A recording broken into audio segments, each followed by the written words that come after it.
想要買樓冇套路，歡迎收睇 Tony 嘅地產頻道啊 ！Hello， 各位關注中山樓市嘅朋友仔，大家好啊！我又係你哋嘅老朋友 Tony 啊！咁啊，今日咧就繼續咧帶大家翻到嚟資訊呢一邊啦嚇。咁啊，同埋每個月咧都會同大家講嘅樓市數據嚇。咁啊，因為成個數據咧亦都係比較大同埋比較多啦。咁所以 Tony 團隊嘅話咧都係需要少少時間咧去做研究嘅。咁啊，今日咧就繼續同大家講下全方位無死角嘅中山樓市2025年總結下，咁啊都係老規矩啊！睇完之後嘅話咧，記得俾翻個 like 啊 Tony， 或者係評論區打翻支持兩個字啊！好啦，咁啊2025年呢一年以嚟咧，咁啊中山樓市咧一邊係政策嘅紅利不斷釋放啦，購房補貼啦，房貸放寬啦，四代住宅扎堆拍地啦，一邊就係市場信心收復慢到出汁啦，咁啊成交創近10年以嚟嘅新低，真係有人歡喜就有人愁啊！有人逆勢翻盤，有人穩守陣地。今日咧，我哋就從成交榜單、樓盤表現、房企格局以及陣階分化、年度走勢呢5個維度咧，將2025年嘅中山樓市嘅底牌咧，同大家講得清清楚楚、明明白白嚇。無論你係剛需上車，抑或係改善換樓，定係行業觀察，呢條內容嘅盤點咧，可以話係俾到你最實用嘅一個參考。包括你睇完之後咧，一定都係唔會走寶嘅嚇。咁啊，首先咧，我哋先睇一睇最受關注嘅就係成交金額方面啦。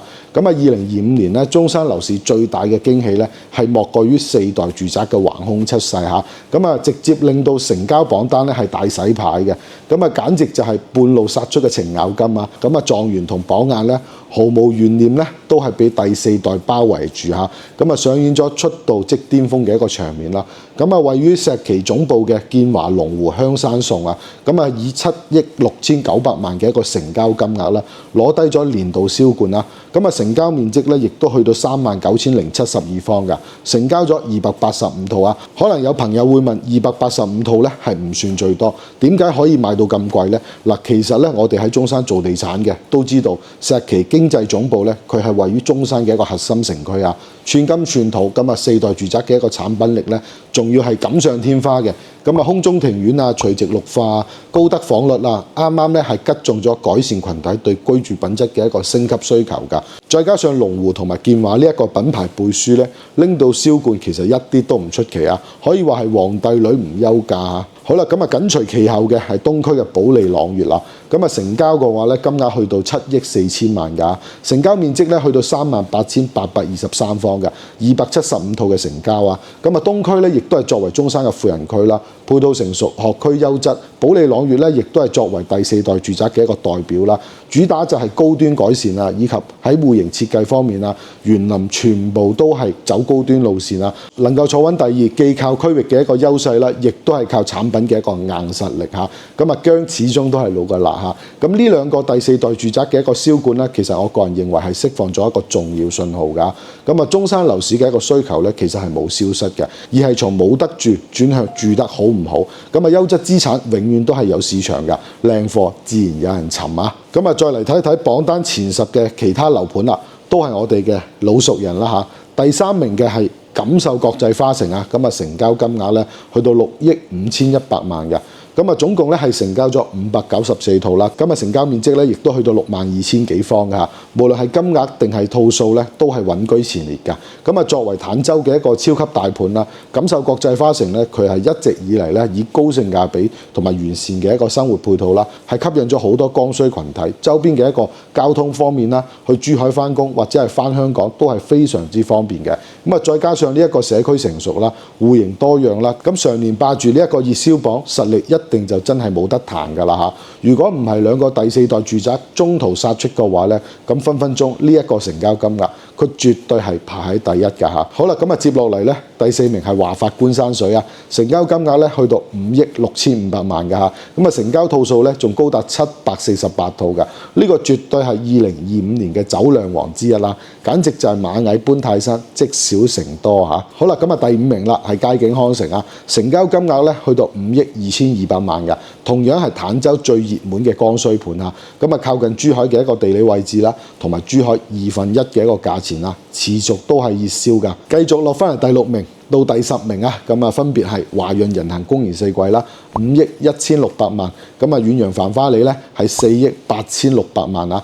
咁啊雅居樂嘅灣仔1號咧咁係4億6600萬㗎。金樂上東城4億6100萬啊，錦繡海灣城4億4800萬啊。咁啊喺度咧，咁啊值得一提嘅話咧，咁啊亦都係華潤人行公園四季呢一個樓盤啊。咁啊作為西區盤唯一一個闖入金額前10嘅一個樓盤啊，咁佢嘅成功咧，亦都係離唔開華潤同埋人行嘅一個雙品牌聯合啦，強聯手啦。咁啊再加上西區嘅一個區位優勢啦，係吸引咗唔少嘅一啲城區改善客，以及香港嘅退休群體嚇。咁而雅居樂灣仔1號啊、錦繡海灣城啊，依託住翠亨新區南朗街道嘅一個規劃利好啦。咁啊，主打灣區通勤同埋投資需求啦。咁啊，雖然整體嘅一個市場咧係偏冷嘅，咁但係咧依舊係有穩定嘅一個客戶群體嚇。好啦，咁啊講完金額咧，咁我哋繼續睇下成交套數榜啦。咁啊呢一個咧先至係真正嘅流量大戰啦。咁啊2025年啦，咁啊成交套數前10嘅樓盤啦，咁佢亦都係有一個好明顯嘅一個特點，就係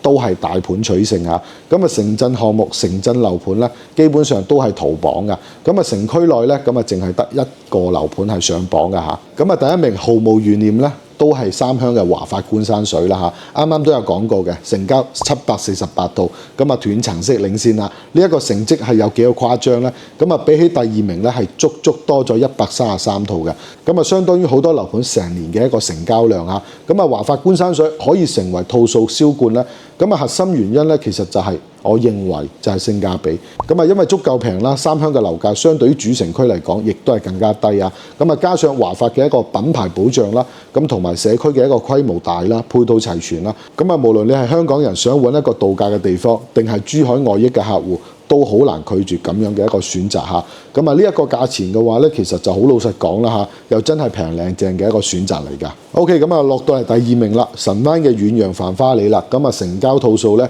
去到615套嘅。咁啊神灣雖然地理位置相對嚟講比較偏遠啦，咁啊但係繁花里主打嘅話咧係生態宜居同埋低總價嚇，咁啊亦都係吸引咗唔少預算有限嘅剛需㗎，同埋退休群體嘅嚇。咁啊大盤嘅一個規模效應咧，其實係令到社區嘅配套啦都會不斷完善嘅。咁啊形成一個良性循環啦，咁我個人認為咧都係唔錯㗎嚇。咁啊第3名啦係坦洲嘅錦繡國際花城啦，咁啊成交咗594套啊，咁啊前面金額榜已經係有提及過啦。咁呢個盤咧其實全能選手嚟嘅，我個人認為嚇。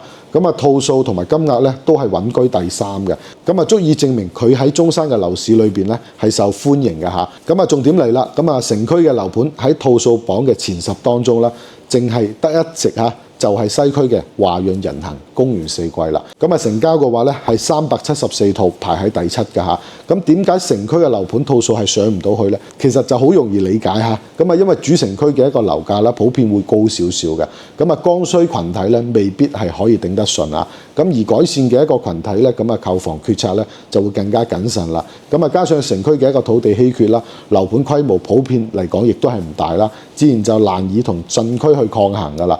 不過咧，從側面説明咧，主城區嘅改善市場咧，依舊係有潛力嘅。咁啊，只要產品足夠好，性價比足夠高咧，都係能夠吸引到客戶過嚟埋單嘅嚇。好啦，咁啊，套數榜第4名到第10名啦，咁啊分別係金樂上東城啦，去到444套嘅。咁啊，錦繡海灣城啦，去到413套嘅。朗詩新城咧，去到403套啊。咁啊，雅居樂嘅灣仔1號啊。咁啊309套啦，咁啊萬科金域國際咧去到298套嘅，咁啊呢啲樓盤咧都係清一色嘅嗰啲大盤嚇，咁分別咧就喺東昇片區啦、南朗街道啦、坦洲鎮啦等等呢啲區域嘅，咁啊主打剛需同埋剛改嘅一個需求啦嚇，咁戶型咧都係以小三房同埋3房為主嘅，咁啊總價咧亦都係可控嘅嚇，咁啊配套咧亦都係逐步完善啊嚇，咁啊亦都係成為咗2025年中山樓市嘅流量擔當啊，仲有比眾人拾柴火焰高，越賣越旺啊！咁啊，而樓盤嘅表現背後咧，亦都係離唔開房企嘅一個操盤啦。2025年咧，中山房企成交金額 Top 10咧，依然都係品牌開發商嘅一個天下嚇。咁啊，都係有黑馬橫空出世嘅嚇。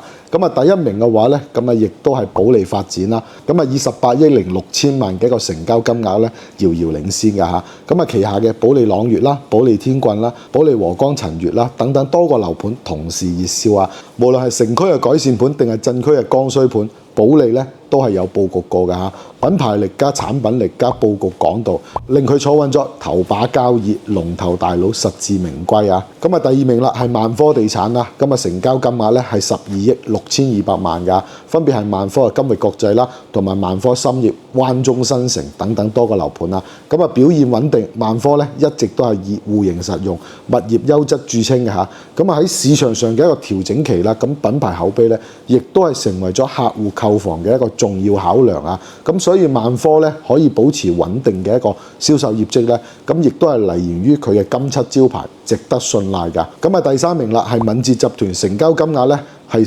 11億5700萬啊！咁啊作為廣東本土嘅老牌房企啦，咁敏捷咧喺中山佈局咧亦都係好多年㗎啦。咁啊多個大盤咧亦都係持續出貨啦。咁憑藉住高性價比同埋本土資源嘅一個優勢啦，係穩居前三㗎。呢個咧亦都係同佢哋地頭蛇根深蒂固係息息相關啊！咁啊今年房企榜單最大嘅黑馬啦，咁其實就係谷城房地產啦。咁啊2024年嘅時候咧，排名咧仲喺全市20名開外嘅。咁啊2025年咧就直接闖入咗第9名啊！成交金額咧去到6億0300萬，呢一個簡直就係不鳴則已，一鳴驚人嚇！咁啊谷城房地產啦，咁啊佢主要咧就佈局喺小欖等鎮區嘅嚇。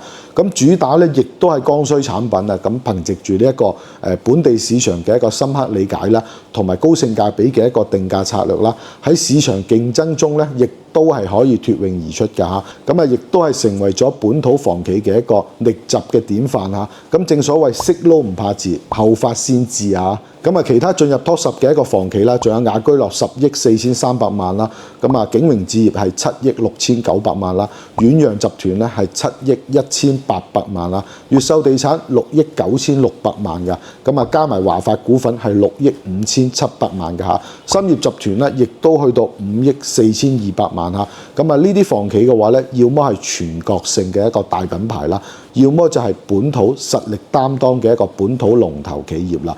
咁啊喺市場嘅一個調整週期啦，咁啊大魚食細魚，優勝劣汰，資金實力、品牌口碑、產品迭代能力都係成為咗核心嘅競爭力啊！咁啊細房企嘅一個生存空間咧，亦都係進一步咁樣去被壓縮㗎嚇。咁啊大盤大牌市場集中度咧，都係越嚟越高啊！好啦，咁啊講完具體嘅一個樓盤同埋房企啦，我哋再睇一睇2025年中山樓市嘅一個整體走勢啦嚇。咁啊根據呢一個赫爾瑞數據啦，咁2025年嘅一個中山一手住宅成交套數咧，一共係16615套嚇。呢一個接近10年以嚟咧係最低值㗎嚇。咁可能有啲朋友咧就會覺得慌啦。咁但係咧我哋客觀啲嚟講啦，雖然成交數據咧就唔係話咁靚仔啦，咁啊但係咧回落速度明顯係放緩咗㗎。咁啊2021年到2022年啦，咁啊成交套數咧由5.1萬套直接跌到嚟3.4萬套，暴跌咗1.7萬套，令到唔少有關地產嘅一個從業者咧，咁啊腳仔都軟埋㗎啦。咁啊而2024年到2025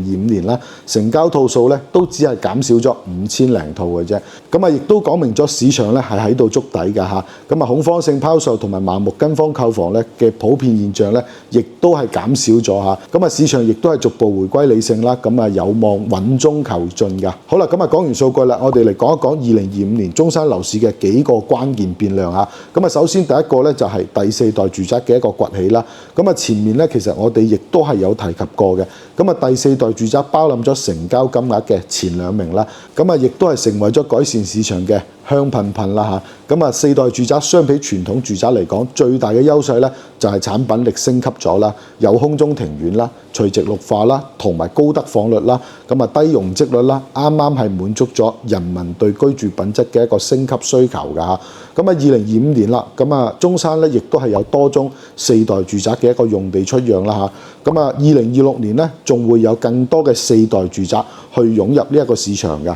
咁啊其實就係長江後浪推前浪啦。咁啊呢個咧亦都係將進一步改善中山樓市嘅一個產品格局㗎。咁啊改善市場嘅一個競爭咧，亦都係會越嚟越激烈嚇。第二個關鍵變量係政策紅利嘅一個持續釋放啊。2025年中山推出咗購房補貼之後啦，同埋呢一個房貸利率下調啦、公積金貸款嘅一個額度提高等等一系列嘅一個政策啦嚇。咁啊仲有深中通道之後嘅一個建設穩步推進啦、軌道交通規劃落地等等呢啲一系列嘅利好啦，都係為咗中山樓市咧增添咗煙火嘅嚇。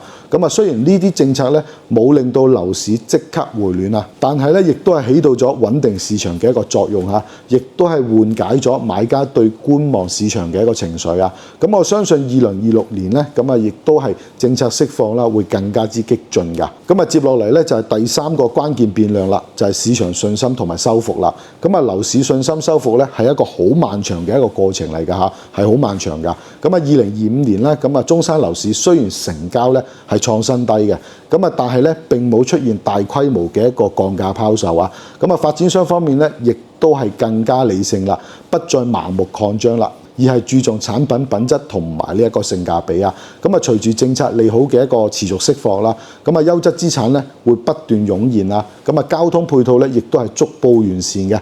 咁啊，中山樓市嘅信心咧就會緩慢修復嚇。咁啊，講到呢度啦，咁啊可能有好多朋友仔咧就會問啦：2025年中山嘅樓市咁冰冷嘅情況下，2026年可唔可以買樓呢？唔同嘅人群，我係俾出唔同嘅建議嘅嚇。咁首先咧就係一個剛需群體啦。咁如果你係攞嚟自己住嘅，咁2026年咧有可能係一個唔錯嘅倉口期嚇。咁而家市場上嘅一啲房源咧，其實係充足嘅，選擇嘅餘地咧亦都係夠大嘅嚇。咁啊，開發商為咗去化優惠力度咧，都係會比較大嘅嚇。咁啊，加上房貸利率係處於呢一個低位啦，咁啊，購房成本相對嚟講亦都係比較低啦。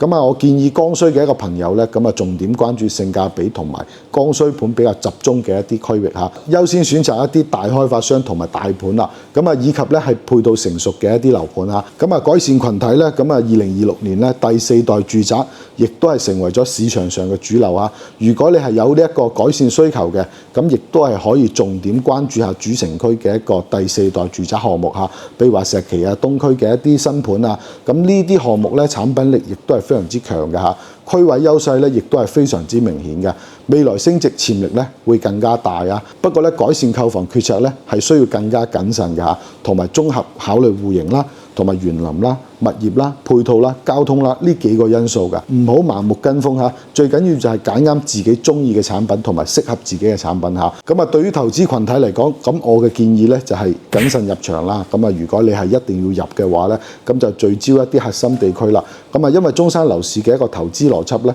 其實從普漲時代進入咗一個分化時代㗎啦。咁唔係所有區域咧都係適合投資嚇，所有樓盤其實都有投資價值。咁啊，建議重點關注一啲有產業支撐同埋重大規劃嘅一啲區域啦。咁啊，選擇一啲品牌開發商啦，同埋優質產品嘅。咁啊，以及係靠近交通樞紐嘅一啲樓盤啊，咁樣先至可以長期持有，等待呢一個區域價值慢慢變現嚇。就好比長線釣大魚，眼光一定要放遠啦。好啦，最後我哋總結一下，2025年中山樓市咧，其實又係充滿挑戰嘅一年啊！咁啊，成交咧創下咗10年嘅新低啦。咁啊，市場信心修復咧緩慢嘅。咁啊，但係咧亦都係充滿咗機遇嘅一年啊！四代住宅崛起帶動咗產品嘅一個升級啦，政策紅利持續釋放啦，市場逐步回歸理性啦。2025年大盤咧依然係青黃嘅嚇。咁啊，第四代住宅咧亦都係力襲登頂啊！坦洲、蟬聯、銷冠品牌房企咧亦都係佔據咗主導嘅。咁啊，區域分化咧會日益明顯嚇。咁啊，2026年咧咁啊，亦都係隨住更多嘅四代宅樓盤入市啦，深中通道等等交通配套不斷去完善啦嚇。咁啊，政策紅利嘅一個持續發酵啦。咁中山樓市咧係有望企穩嘅。咁但係我哋咧亦都係要清醒認識到嚇。咁啊，樓市回暖嘅話咧唔會一蹴而就啊，依舊會面臨唔少嘅一個挑戰啊。